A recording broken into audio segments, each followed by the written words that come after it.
Stop buying expensive cake tools, reduce your waste, save time cake decorating, and have more fun doing it with these game-changing DIY hacks.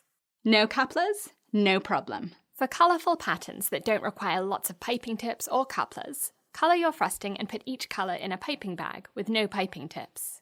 Put a piping tip into another piping bag and then drop different colour bags inside that one.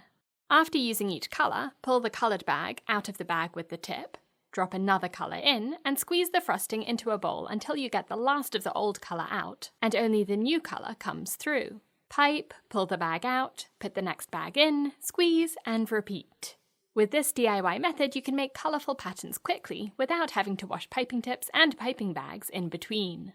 Instead of buying expensive stencils that you might never use again, make your own. Cut a piece of parchment or baking paper or wax paper that wraps snugly around your cake and cut it into the shape you want. For zigzags, fold in half again and again and again, and then cut diagonally up from one of the corners. Unfold, and voila! A symmetrical stencil that took just a few seconds to DIY. Wrap this tightly around your cake after the frosting has set, which takes about an hour in the fridge. Spread frosting over the cake that's exposed below the stencil, scraping over it with an offset spatula or cake comb to take off the excess, leaving a thin, smooth layer behind.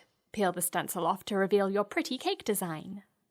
You can buy sprinkle pens to attach sprinkles to a cake, but using water is quicker and just as easy. Dip your finger into a bowl of water and press it into the sprinkles, and they'll stick to your finger. Then press your finger against a frosted cake and the sprinkles will stick to the cake instead. You can do this immediately after frosting a cake, while it's still sticky and easy for the sprinkles to attach, or after chilling the cake, when you'll need a bit more pressure to transfer the sprinkles, but it's safer this way because the frosting is firm so you won't damage it. You can buy icing or frosting that's pre-made, but to make your own only takes 4 minutes with my recipe, and if you make a double batch, you'll have leftovers, which you can freeze in a Tupperware or Ziploc bag in the freezer for up to 2 months, making it just as quick and easy to use your own buttercream as buying it.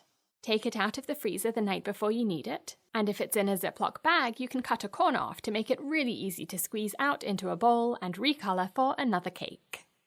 For a DIY cheat hack for smooth frosting that's quicker and easier than using a pro froster or acrylic discs or fondant, use a hot metal cake comb. Hold the straight edge of your cake comb under hot running water, or dip it into a tray of hot water, or if you have one, heat the edge with a blowtorch. Then scrape around the cake and the hot metal will melt the outer layer of frosting, leaving it perfectly smooth with no air bubbles or imperfections. Instead of fondant stripes with cutting wheels and all sorts of other tools, you can achieve this with your regular striped cake comb. Press the comb into the cake a few times around the sides to show you where the stripes will sit. Then pipe coloured buttercream in between the lines you marked onto the cake, and then scrape around the cake with your striped cake comb. Scrape 2 or 3 times, and then fill in any indents or shallow areas within those stripes, and scrape again. Now put the cake in the freezer for 15 minutes to set these stripes, and then pipe different colours into the gaps in between. Switch to a straight-edged cake comb and scrape around the cake again and again to smooth these new stripes and to take off all of the excess frosting, to reveal perfectly neat stripes underneath. Instead of buying printed icing sheets, which are expensive and can be tricky to attach to a cake, use the facelift frosting technique. Pipe whatever details you like onto a crumb-coated cake, and then put it into the freezer for 20 to 30 minutes. Now spread frosting all over the cake to cover up those piped details. Freeze for another 20 minutes, and then use a hot metal cake comb to scrape off the outer layers of frosting to reveal a cross-section of your piping underneath. These flat buttercream patterns are so unusual and eye-catching. If you're finding these cake hacks useful, you'll love my cake school, where you'll learn hundreds of cake decorating techniques and designs, and my tips and tricks for creating stunning cakes that don't take all day to make. To join, go to britishgirlbakes.com.